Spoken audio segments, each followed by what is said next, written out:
Hello everyone, and welcome to ForDiscovery's webinar, Protecting Your Data During the Work From Home Era. I'm Will Riss with ForDiscovery, and thank you for joining us for this 60-minute presentation. Our presenter today is Melody Haas. Melody is the head of client success at ForDiscovery, a B2B digital forensics firm headquartered in Chicago. Melody has a decade of digital investigation experience and has worked and consulted on cases for government entities, law enforcement agencies, law firms, political campaigns, and corporations. Melody has conducted research and analysis on projects relating to due diligence, litigation security, political, sports, and workers' compensation matters. She enjoys solving problems and assisting organizations with developing strategies to collect, preserve, and analyze electronic data. In addition to her work at ForDiscovery, Melody is a published author and is a frequent speaker for computer forensics and electronic discovery. Melody, we'll let you take it away from here. Awesome. Thanks, Will. It's nice to have a good introduction. Today we're going to be talking about protecting your data during the work from home era. I know that we've talked a lot about these things in the past with everyone, but I'm going to give some of the content that you may have seen before a completely different spin today. If you have any questions or comments or things that are interesting to you, please feel free to post them in the Zoom comment box, and we will be answering questions at the end of the presentation. So with that, let's get started. So basic things that we're going to cover, we're going to start with the transition to work from home, which for many of us was a pretty sudden and abrupt change that we had to deal with. Security as a business decision, because that's really the crux of keeping your data safe. Focus on being better. It's something that we've preached in all of our different webinars that we've given throughout time, and do some Q&A. The only thing I'm sad about is I can't do it in person today. So in the transition to work from home, I sat back and I thought about, working in one of those buildings where, everything's electronic and there's gadgets and gizmos everywhere. And I sat down and I wrote what happened to me as I walked through the door. And so I worked in this big government agency building, and it's like security cameras were definitely on you before you ever hit the front door. When we went to scan in, we had all those badges with the chips and everything that you use to scan into the building. Then we went to our offices where, there were locked doors, there were locked filing cabinets. We had our own personal spaces. To log into our computers, we actually needed our badge. There was a slot for it in our keyboard, and we also had an RSA token that we had to use as well. We had all of our on-prem computers prevented non-business web surfing. There was definitely a web filter. We had forced encryption on USB ports, so literally anything that you plugged into it automatically encrypted, which to some people, they accidentally plugged their phones into that computer, and that created some trouble. And it did not allow for any software installation, even for updates that needed to be installed on current software that we had. IT performed regularly scheduled maintenance. They patched systems. We used our desk phones as our primary phone. We actually had privacy to make those phone calls. We might even have had separate little conference call rooms where groups of us could sit together to have them. We printed documents on the printer that you actually had to walk up to and log into before it would print the document that you were looking for. And we also had all those big shredding boxes to dispose of our paper waste. And so we really had this environment where not only was the entire building secure, but the infrastructure that we had and the way that we worked was all dependent upon all of us coming into the office. By and large, to deal with the impact of COVID-19, businesses have decided that they have to go digital. So McKinsey & Company recently released a report called How COVID-19 has pushed companies over the technology tipping point and transformed business forever, which in a lot of ways it has.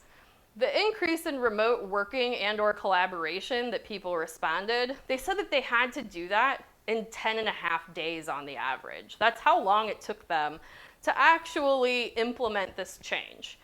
When you look at some of the other interesting things that came out of this, I really liked the one that said increasing migration of assets to the cloud, moving at 23 days.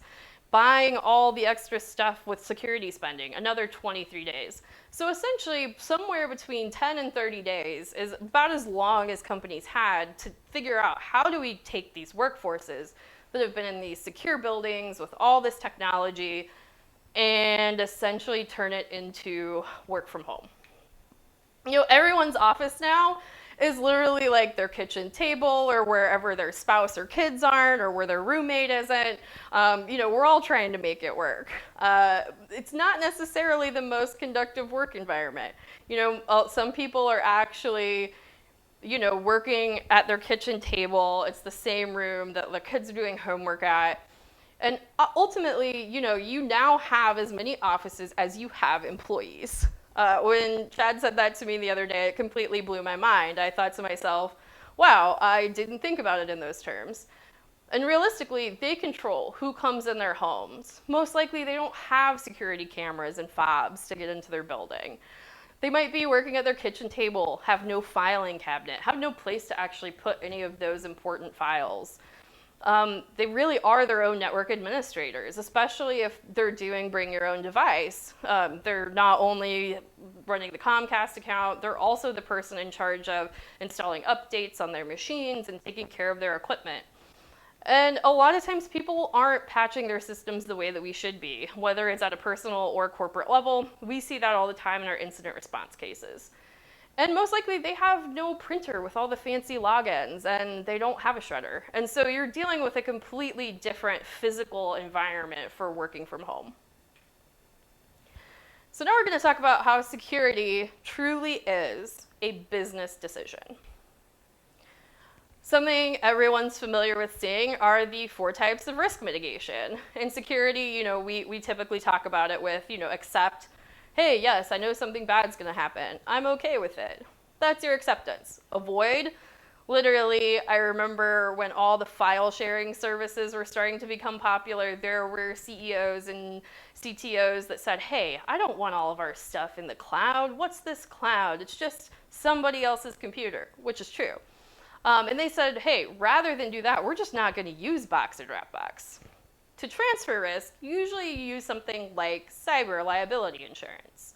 And we'll talk a little bit more about that later. And to reduce risk, this is really where we're taking our small concerted efforts to help reduce the likelihood that a security incident is going to happen. But it all comes down to security versus convenience. Every security person probably just groaned right now. Because there's basically this debate. It's kind of seen as old as time. There's the IT guy that says, I want to build the most secure system in the entire world. And the CEO says, hey, I still need to be able to check my email. So the most secure environment in the world wouldn't even touch the internet. And the most convenient environment would get immediately breached. So do you really want a secure lock, or do you just want a deterrent? These are the types of things that you have to decide. So when I thought about what does a secure lock look like, I tried to think of what was the worst lock that I could think of. And I immediately thought back to being about 10 years old and having a diary. It probably came with the worst key of all time. You could open it with a bobby pin or basically anything sharp that you could put in there. And it really didn't do anything. So when we're talking about security, ultimately this is a business decision. What are you really trying to accomplish? And the only person that can make that choice is you and the rest of your team. So it's all going to be dependent upon your tolerance for risk as you move throughout the environment. Something you've all seen before. What are we trying to protect here? We're trying to make sure that all of the data that we have still stays confidential, has full integrity, and is available when we need to be able to access it. So when we talk about all of the security things that we're going to speak about in a moment, we're really coming back to trying to solve for this problem. So where's your data? If you haven't done so, you should probably create a map of all the relevant systems. And it's also possible that that happened before COVID, and it still needs to be updated to reflect all the systems that you now use. Because ultimately, you have to understand where it is in order to learn how to protect it. And employees touch a lot of systems on any given day at work. I just sat down and I thought about types of software that folks like me interact with every day. We have our local network shares. We have some type of computer or tablet-based device where we store some of our data. We probably have some sort of Office 365 or G Suite instance where we're doing most of our collaboration, sharing our email. We have probably some type of CRM, like a Salesforce or a HubSpot. Digital signature services. I actually fully anticipate that in the near future, we're going to be seeing a lot of these in our cases, with things like DocuSign and PandaDoc and the digital signatures of these and their integrity. Dropbox and Box, you have to share files with someone. Maybe it's a secure FTP instead of these. Something like Slack or Teams, some sort of way that you can communicate with teams effectively throughout the entire world. Zoom and GoToMeeting, people are doing all kinds of webinars these days, and a lot of that data is still housed in these platforms. And then there's payroll systems like ADP, Deltek. So at the end of the day, there's a ton of systems, and we have to understand where those are in order to adjust for them and make plans for them when we're thinking about our security measures. So what type of rules do you need to follow? Well, I'm not an attorney, but one of the things that does apply to basically every business are a whole bunch of sets of rules and regulations. It varies definitely based upon geographic locations, industries. You definitely need to consult an attorney to figure out what your duties are for the types of data that you have.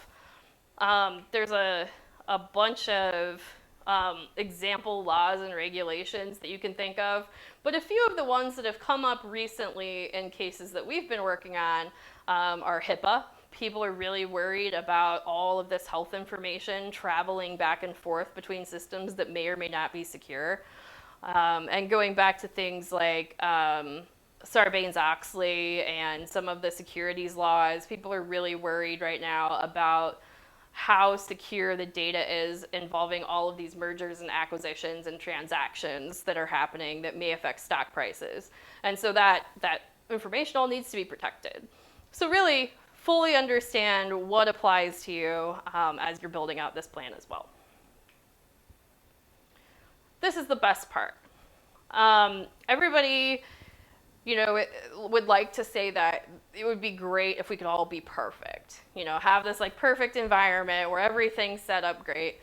But at the end of the day, the real thing that matters is a focus on being better, being more secure than you were today, tomorrow. And that's going to change over time, what's possible. So the current landscape, cybersecurity companies all around the globe are reporting an increase in security incidents. I'm not surprised. We've seen a lot more in our practice as well. And it's all about crimes of opportunity. Work from home came really fast. Think back to how I was just saying that it was like between 10 and 30 days, people were trying to implement new systems and new ways of doing work. And in that rush, a lot of things potentially got missed. So it's always good now that we've had some time to get used to this to go back and do some reflection. Right now, bad actors know that people are struggling. They know that security teams are dispersed, that they're not necessarily sitting at their desks monitoring things the way that they were before. They know that employees are literally sitting at home suffering from COVID fatigue and might be susceptible to things like phishing attacks. And so you have to make a plan to deal with these internal threats of the employee who might accidentally leave their laptop at the coffee shop that they were working from, or the external threat of the bad actor who's trying to get inside of your systems. You really have to plan to deal with both. And so it's all about creating the plan for continuous improvement and just focus on being better. So physical security. We've already talked about this a little bit, but remember that house that doesn't have a lot of the security measures? Unfortunately, this is one of the things that you really can't affect much change on. However, you can train them to be a lot better. So shifting the mindset. Security training was really meant to address issues in the corporate environment. When you think to all of the examples, it's about talking about confidential information over the water cooler with your coworkers around, and maybe one of the people wasn't supposed to know about it. It's about how to use the systems as they're set up inside of the workplace. And realistically, a lot of the training that employees are receiving should really be changed to focus on the employees' home security practices. I was reading this interesting study that a Stanford professor was talking about, and he said that it was, as of June, it was approximately 42% of people were working from home, which was the highest that it had ever been. And only about half as many were going into their normal work environment. And so we also have to train our trainers, and we have to build our tools to adjust for that. So when employees are working from home, they should get some training on some of the basics, right? Changing all of those standard settings on their routers and modems to make sure that it's not easy for somebody to pick up the manual for it, find the default username and password, and try it. Those are well known in the security community. All of those defaults were set up so that tech support people could help somebody set up a device. So if you called Netgear and you're like, oh my gosh, Netgear, I don't know how to set this up, they'd be able to help you. Therefore, it's commonly known. Checking and strengthening security settings on their operating systems, web browsers, and other applications. A lot of people don't know about how many options are on all of these different things. I think back to something as simple as Facebook. If you've ever went to the Facebook privacy settings, it's like a landmine. You go in there and there's a ton of different boxes, options, different windows. And by the time all is said and done, you pretty much were able to flip a box about any particular thing that's on Facebook. The same thing is true about almost any program, software, or service that you use. Limiting the number of applications they install. There are a lot of malicious software applications out there. They make it through stores, they get installed on things like cell phones, they get installed on computers, and at the end of the day, realistically, what you should be telling people is, do you need that app? If you don't need that app and you're not going to use it, don't have it on your phone. It's just another security risk. Creating unique usernames and passwords for devices and accounts. This is something that we all should have been doing this whole time. However, I don't think people quite understand the significance of username and password combinations. So in the data theft industry, as we can call it, one of the number one things that people look for are lists of passwords. And they use those to try to get into other accounts on other services. And so by keeping these same passwords and reusing them across all of these websites, you're literally allowing a person to be able to log in as you, figure out that the password's good, think about what other accounts that you might have, and then they can go log into those as well. And so by not changing these things, you're really leaving the door open. Spotting phishing and malware attack threats out in the environment. I've seen a lot of these since the start of COVID-19. My email inbox, like the spam folder, has been blowing up with all kinds of different fake invoices and, hey, this is the proposal I was supposed to send you. Click into this. Yeah, okay, I'm not clicking into a macro-enabled Excel file that's going to give me malware. So really being more cognizant about the things that are out there, really helpful. Protecting physical access to devices containing corporate data. A lot of people probably don't think of their home environment as being that insecure, right? Their whole family's there. What could go wrong? But in reality, we should really be trying to help people come up with creative ways to make sure that the paper documents that they have, any of the peripheral devices that they have, and the computers that they have are really kept safe and sound during COVID.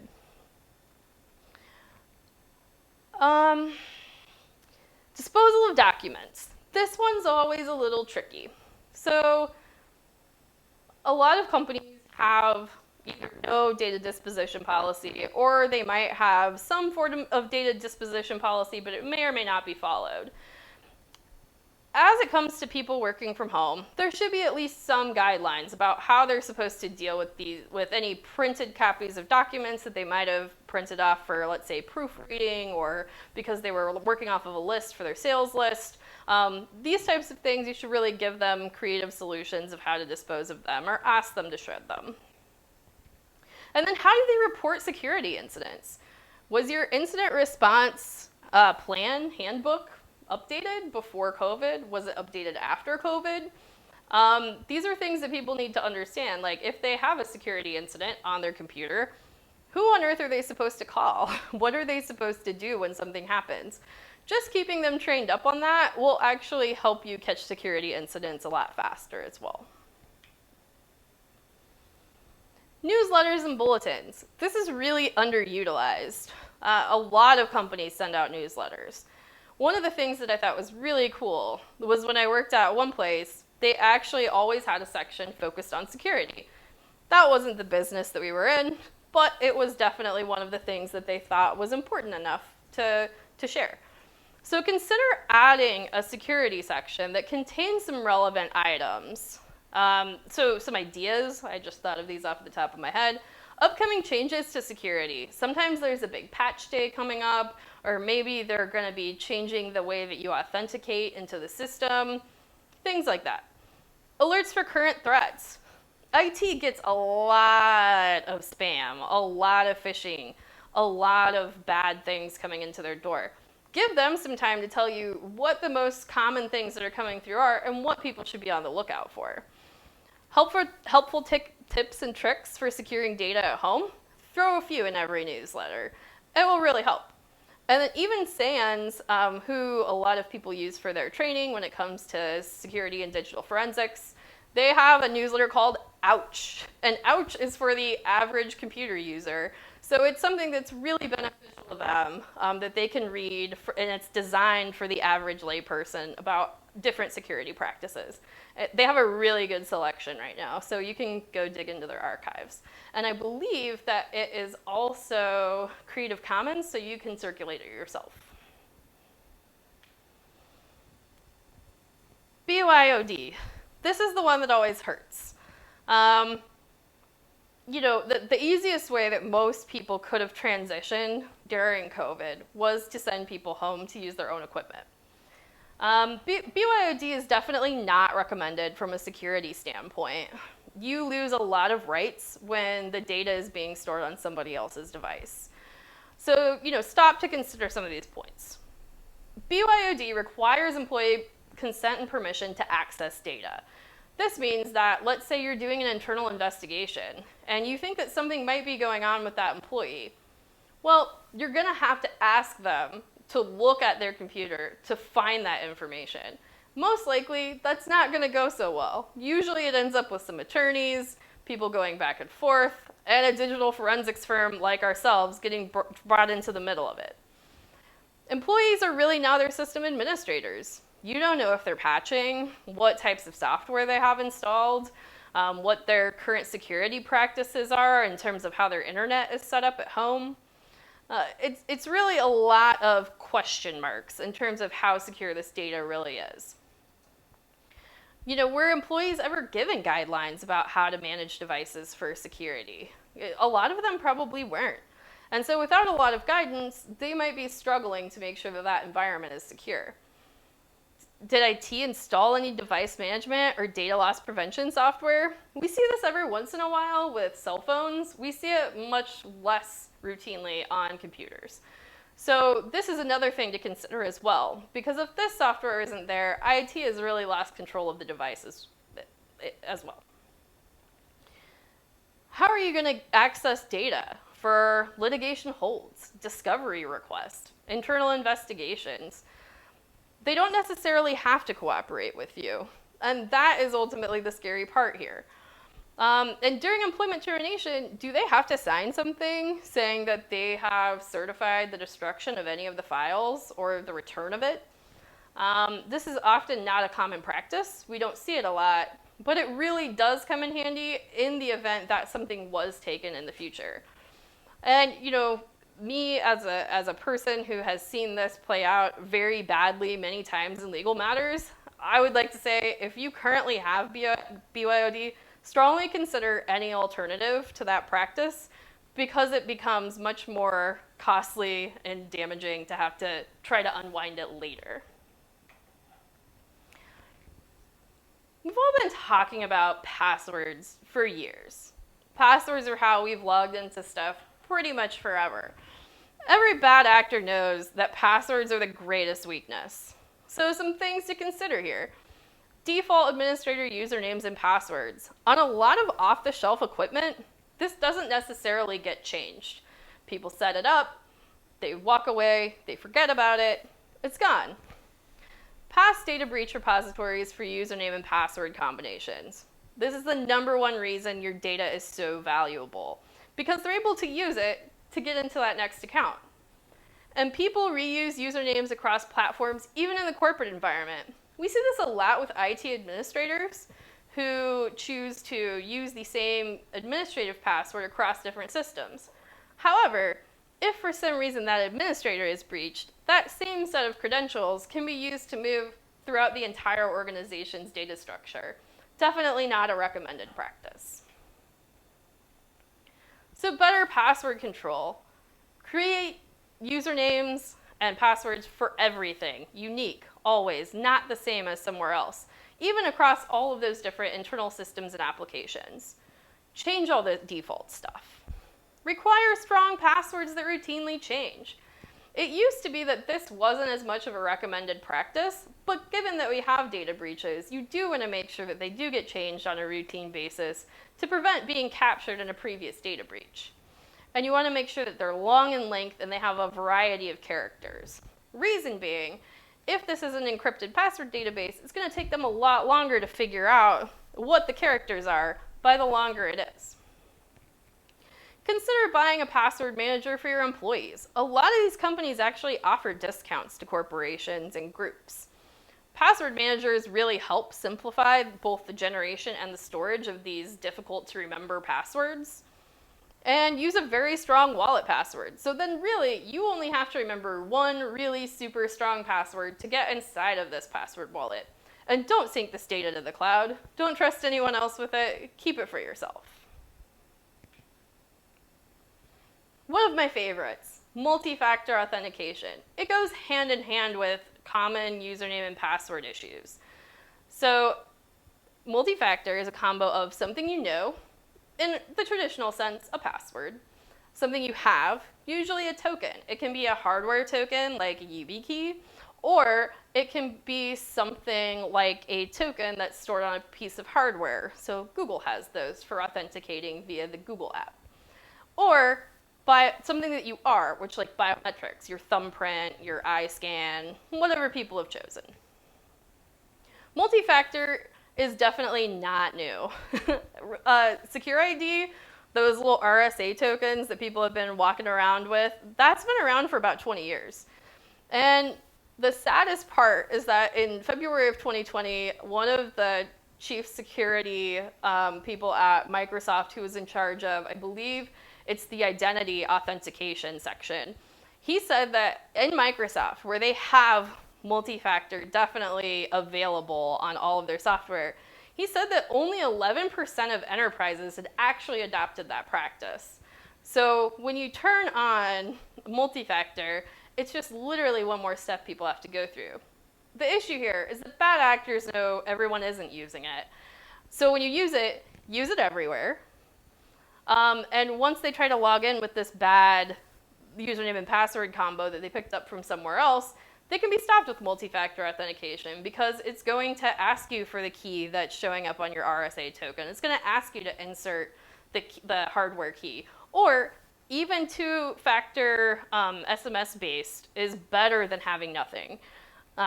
Yes, there are some problems, but generally, most people aren't going to try to port your SIM unless you're somebody that has a lot of money or something that they really want to have access to. So by and large, that's usually less common of a practice. So SMS, still do it. It's better than nothing.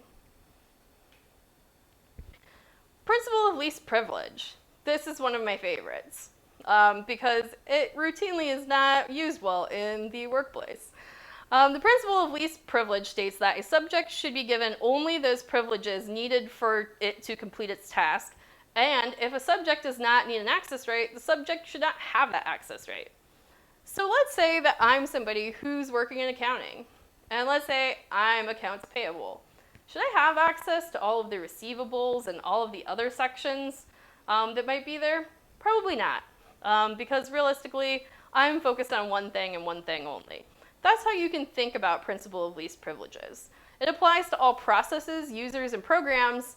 And so really, please don't have that super admin account that has access to everything because it definitely violates the principle of least privilege. Think about all of those weird customization settings. I mentioned Facebook. You've seen it in a lot of other places as well. So many settings have never been configured properly to actually follow this principle. Bad actors know that we don't do that. And so they use these elevated privileges that are given to accounts to their advantage so that they can easily move through systems. Going back to earlier when I was talking about how there's the networks, the devices, the ADPs, the SharePoints, the Salesforces, they know that they can use the same passwords to move throughout all of these systems, and that becomes very dangerous. So control all settings everywhere. Seems a little crazy, seems a little redundant, but it really isn't. Since 2017, a lot of service providers have been adding a ton of security features. And IT really should assess right now whether or not the current settings actually follow those POLP principles. So think about your systems holistically. What I like to say is start asking yourself some probatory questions. Do you need employees or clients to log in from foreign countries? Most likely, the answer is no. For a lot of businesses, they work in the US alone. And so none of those IP addresses should even be allowed into your systems. Do they need to access every drive on the network with read and write access? Most of the time, that answer is no as well. Install software on their machines, plug in USB drives. These are all things that you can disable and that you can make sure that they don't have the ability to do. Use a camera and microphone with all the programs. I turn that off all the time. Export data. How much do you want them to be able to export as part of their actual job function? What do they actually need to be successful here? Do they need to be able to access the entire internet? Usually the answer is no. And make sure that whenever you find no's to questions like this, you change those settings to adjust the environment to be a little more secure. And while you're there, take time to turn on logouts. So if somebody tries using a username and password combination multiple times within a short period of time, it locks them out for a while. I would definitely recommend turning that on. Along with logging and backups. Logs are really important in the event an incident does happen. It allows us to actually look at the logs and go back and do some analysis on how did this person move through the system? How did they gain access? And making backups wherever you can, because if you do get hit with something like ransomware, one of the first things they do is try to attack your backups. Encourage encryption. Encourage encryption everywhere. Bad actors benefit from us having unencrypted data. It's easier for them to read and it's easier for them to use. So all physical devices and data in transit should be encrypted. So encourage employees to use it if they're on a BYOD program.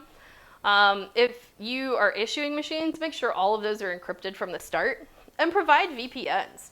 At least if your home user has some type of, poorly set up, poorly configured internet system, if they're using a VPN, it's going to encrypt the traffic out to your network. So you have to worry less about any of that being seen in the middle.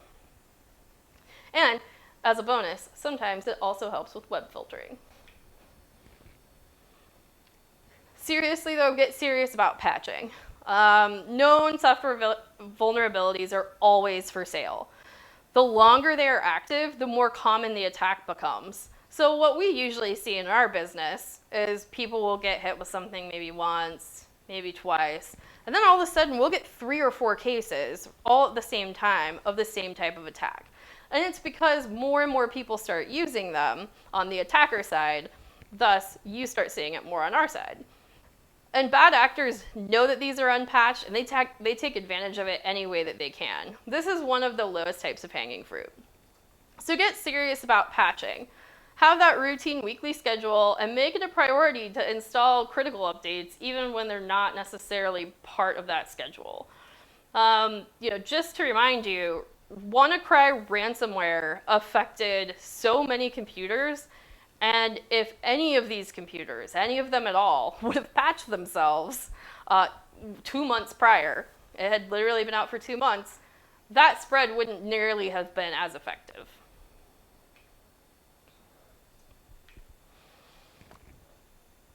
Turn on logging and monitoring. One of the hardest things that happens is when a client comes to us with an issue. There's been some type of a data breach. Or maybe there's just been some weird activity going on with a certain employee. Attackers benefit from systems without logging and monitoring. So if it's not turned on, there's not a lot that we can do to go backwards and investigate. And there aren't a ton of tools at the hands of IT to be able to actually monitor these situations and get ahead of them before they get out of control. So most systems have these. Literally, it's just a matter of turning it on. Logs create that historical record of what occurs on a system, and that's ultimately the type of data that folks like us need to help determine root cause. And monitors and alerts can be set to inform IT of things in real time, depending on the severity. Agreements and policies. One of the things that was really interesting is my husband's an attorney, and he had to go through redoing a handbook this year. It was quite a year to redo a handbook as an organization. And really, once we started thinking about, like, oh, well, what else might you have to do? There are, confidentiality agreements, all the employee handbooks, acceptable use policies, BYOD policies. All of these really need to be updated to help reflect the current environment that we find ourselves in.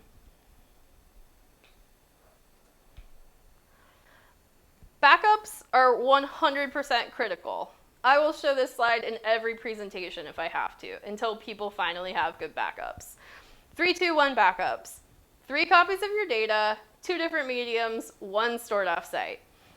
This ensures that the data loss is minimal if you have to restore from a backup. So just make sure that you take them often and that you test them often. The worst part that can possibly happen is having someone go into the system and find out that they have nothing but bad backups.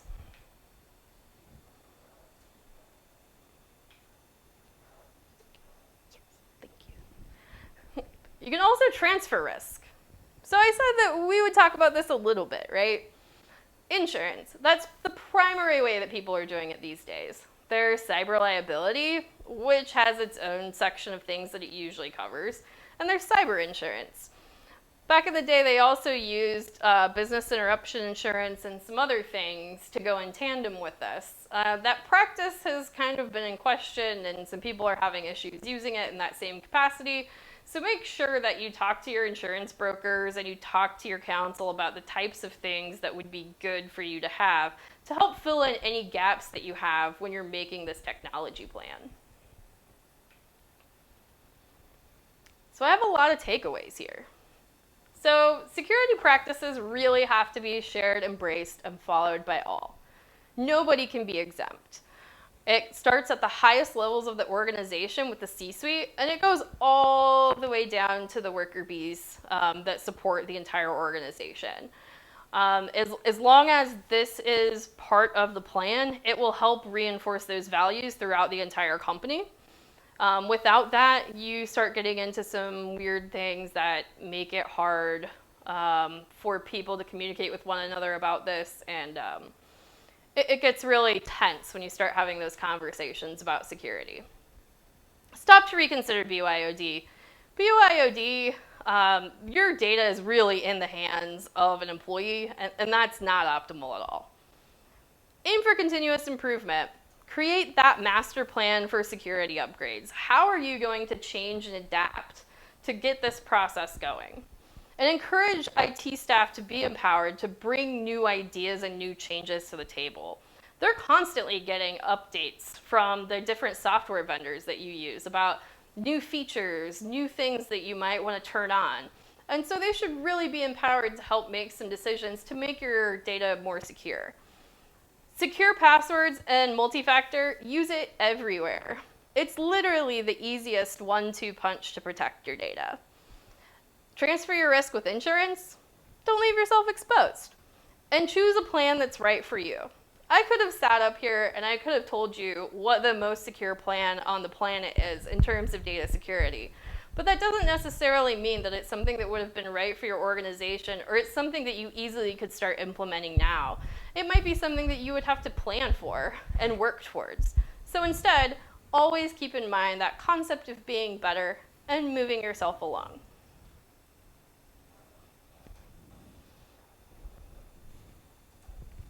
All right. Thank you very much, Melody. We've had a couple of questions that have come in over the presentation, and we will just run through those. And just a reminder, questions are anonymous, and feel free to type them into the Zoom control panel. Ooh.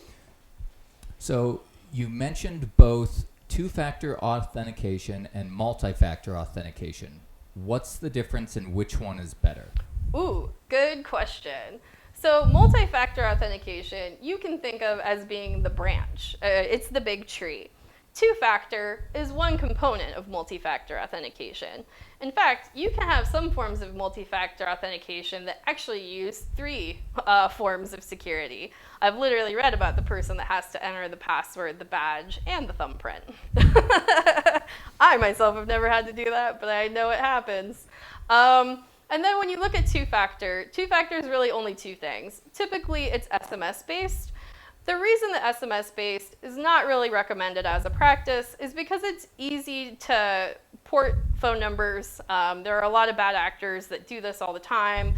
Usually it's to steal Bitcoin wallets and other high-value targets. So it's really not the recommended best practice. If you can do it with tokens or some other form, that's really recommended. So the next question is with a small business focus. Yes. What's the suggestion for an alternative to BYOD, or bring your own device, when working from home? Remote desktops, cloud-based softwares? Oh, good questions. That's a lot of good questions. So one of the things that we have seen in an environment like this are people using remote desktops. You can actually, set them up at your office. That's great. And then if you combine it with something like a VPN, so that all of the traffic is encrypted along the way, and the person uses it from their home base, there's way less likelihood that that's going to impact you. Depending on the number of employees, you still might want to consider buying some equipment that people can have at home, because these days there are some pretty low-scale options for laptops and tablets and other things that are really good for small business use. It just really depends on the types of software that you use and how powerful it has to be. If you're a graphic designer that needs these crazy GPUs, it's probably not going to be as easy to buy that. But if you're really just working on some Word documents and it's easy to buy some of those off-the-shelf machines, it still might be better to buy a few machines, rotate them through employees as they come and go, and bite the bullet and make that purchase.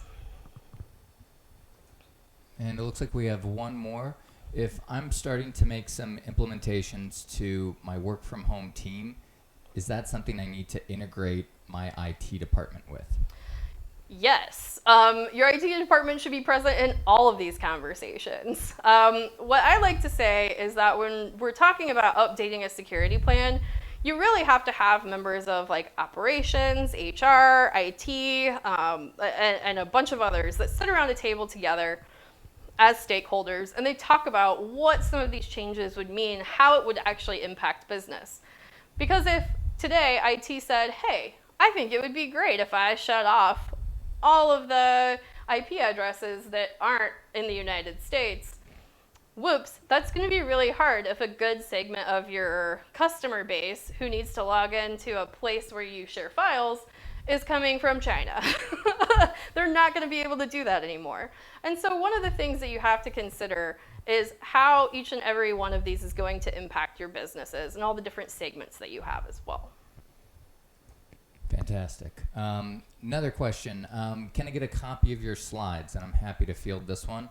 Absolutely. Anyone who had registered for the webinar, we will send out the deck for Melody's presentation, as well as a video recording for the entire webinar into your inbox tomorrow. Do you have any suggestions for data loss prevention software? I do not. There's a ton of them out there. There's even people who write these great guides that talk about the different features, the comparisons between things.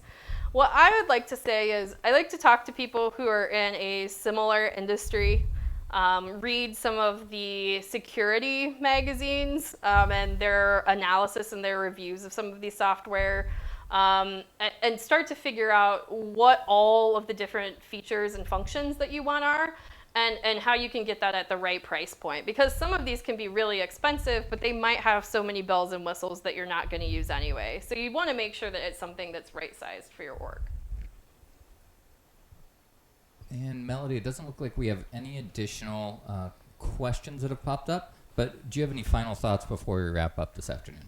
You know, I don't, but I am just glad that people are showing up. People are taking security seriously enough to listen to me for an hour, which means that we're at least taking a step in the right direction. Well, fantastic. Thank you, everyone, for attending. As we mentioned before, emails with these materials for the webinar will be in your inbox tomorrow.